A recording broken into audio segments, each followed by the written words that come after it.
Hari Raya Nyepi adalah hari pergantian tahun Saka atau Isak Puasa yang dirayakan setiap 1 tahun sekali yang jatuh pada sehari sesudah tilam kesana pada penanggal 1 Sase Kedasa. Nyepi memiliki filosofi di mana umat Hindu memohon kepada Tuhan Ide Sang Yang Biasa untuk melakukan penyucian buana alit atau manusia dan buana agung, alam, dan seluruh isinya. Nyepi mengandung arti sepi atau sunyi dan dirayakan setiap 1 tahun Saka. Pada saat itu, kita tidak boleh melakukan aktivitas seperti pada umumnya, seperti keluar rumah atau kecuali sakit dan perlu berobat, dan menyalakan lampu, bekerja, dan lain sebagainya. Dan tujuannya adalah agar tercipta suasana sepi dari hiruk-pikuknya kehidupan dan sepi dari semua nafsu atau keserakahan sifat manusia. Untuk menyucikan buana agung atau alam semesta dan buana alit atau manusia. Sebelum Hari Raya Nyepi, dilaksanakan serangkaian upacara dan upakara yang bermaksud agar penyucian buana alit dan juga buana agung berjalan dengan lancar. Rangkaian upacara tersebut berbeda-beda tergantung dari jenis lokal wisdom, dari urutan rembuk masing-masing daerah serta kebijakan yang ditetapkan bersama. Hari Raya Nyepi, khususnya di Bali, memiliki beberapa tahapan, dimulai dari upacara melasti, mecaru, dan juga pengerupukan. Upacara pengerupukan dilaksanakan sesaat setelah mecaru, yaitu dengan menyebar nasi atau tawur, yaitu dengan membuat api atau obor untuk mengobor lingkungan rumah, menyemburi rumah dan pekarangan dengan memestui atau sejenis bahan makanan, serta menyembunyikan atau memukul benda-benda apa saja seperti kentongan atau benda lainnya untuk menghasilkan suara ramai dan kegaduhan. Tahapan ini dilakukan sehingga diharapkan untuk mengusir para buta kala dari lingkungan rumah, pekarangan, dan lingkungan sekitar.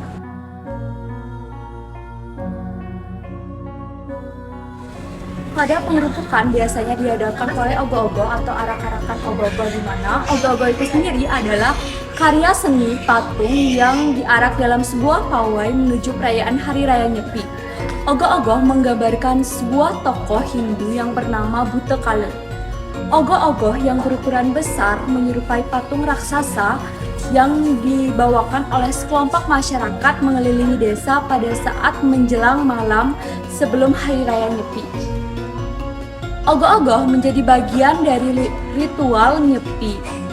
Menurut pemerintah Kabupaten Buleleng, ogo-ogo berasal dari kata oga-oga yang merupakan bahasa Bali dengan makna digoyang-goyangkan. Nah, ogo-ogo dalam kebudayaan Bali menggambarkan kepribadian Buta Kala.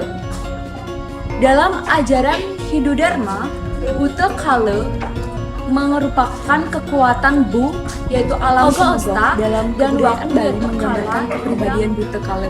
Dalam ajaran Hindu Dharma, Buta Kala merupakan kekuatan Bu, alam semesta, dan waktu atau kala yang tak terukur dan tak terbantahkan.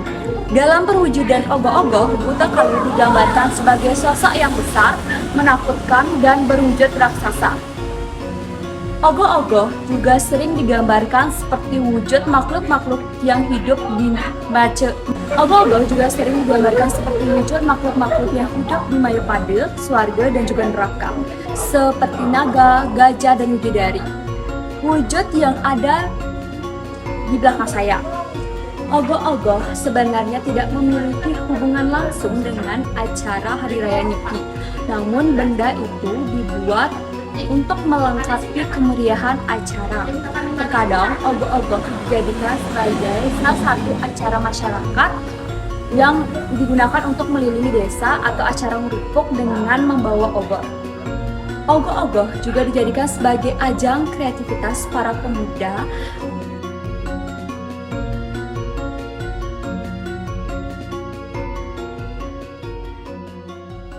Halo teman-teman sekalian, perkenalkan nama saya Novi.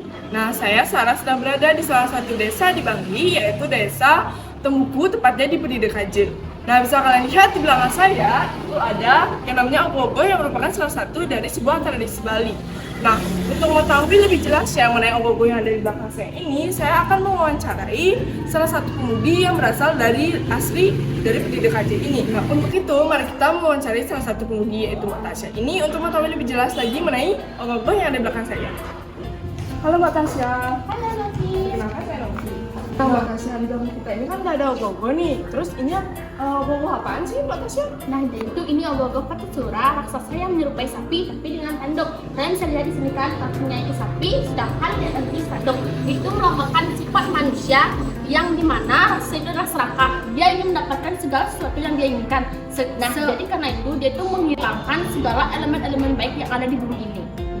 Nah, jadi gitu teman-teman. Kenapa ini tuh ogoh-ogoh apa sih gitu?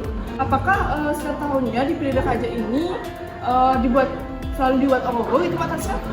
Ya, di sini selalu buat ogoh-ogoh karena ogoh-ogoh itu sebagai wadah kreativitas manusia di mana setiap pemuda di kalangan PDDKJ itu ingin ogoh-ogoh di sini tuh lebih unggul dari daerah lain. Jadi itu yang menyebabkan semangat para pemuda untuk membuat ogoh-ogoh. Jadi setiap tahun di sini akan membuat ogoh-ogoh setiap hari raya kemerdekaan. Oh, jadi gitu teman-teman. Jadi ini bisa banget ya dijadiin motivasi buat banjar-banjar lainnya supaya meningkatkan kreativitas banjarnya. Nah, selanjutnya itu kalau menurut Mbak Tasya ini, apakah ogoh-ogoh ini memiliki hubungan dengan hal langsung dengan hari nyepi? Karena kan seperti kita ketahui itu kalau misalnya sebelum dilakukan penyepian itu ada arak-arakan ogoh-ogoh. Nah, menurut Mbak Tasya itu gimana ya? Menurut saya sendiri ya, ogoh-ogoh itu tidak ada hubungannya langsung dengan nyepi. Ogoh-ogoh di sini adalah sebagai pelengkap atau pemeriah saat hari raya nyepi atau sebelum hari raya nyepi dilakukan. Ogoh-ogoh itu sebagai lambang buta kala yang dipawai dan diarak mengelilingi desa. Itu Novi. Oh, jadi begitu teman-teman. Nah, sekarang kita sudah di penghujung dari wawancara kali ini. Nah, terima kasih Pak Tasya. Nah, jadi itu dia merupakan salah satu penjelasan dari pemudi yang ada di PDDKJ ini. Nah, semoga itu menjadi wawasan kita semua mengenai ogoh-ogoh yang ada di PDDKJ. Nah, sekarang kita akan mengetahui apakah sih hubungan atau perbedaan budaya yang ada di Desa Temuku, tepatnya di PDDKJ dengan Desa Temuku yang ada di Kebon, yang akan dijelaskan oleh teman saya yang langsung akan terjun ke wilayah yang langsung yaitu di Kebon Temuku. Sekarang kita akan lanjut ke Chandra. Halo teman-teman, perkenalkan saya Niko Mancana Kusuma Dewi. Di sini saya akan melanjutkan wawancara yang dilakukan oleh rekan saya Novi dan Mbak Tasya yang berasal dari PDDKJ. Nah, bisa kita amati di Bali, utamanya di daerah Bali, memiliki berbagai perbedaan yang ada. Salah satunya yang akan kita bahas kali ini yaitu menganalisis perbedaan yang ada di daerah Temuku, tepatnya di PDDKJ, dan di daerah Temuku, tepatnya di Desa Kebon. Nah, mengulik tradisi di Desa PDDKJ yang setiap tahunnya melakukan pawai ogoh-ogoh mengelilingi desa. Nah, sementara di Desa Kebon setiap tahunnya hanya melakukan pawai obor untuk mengelilingi desa.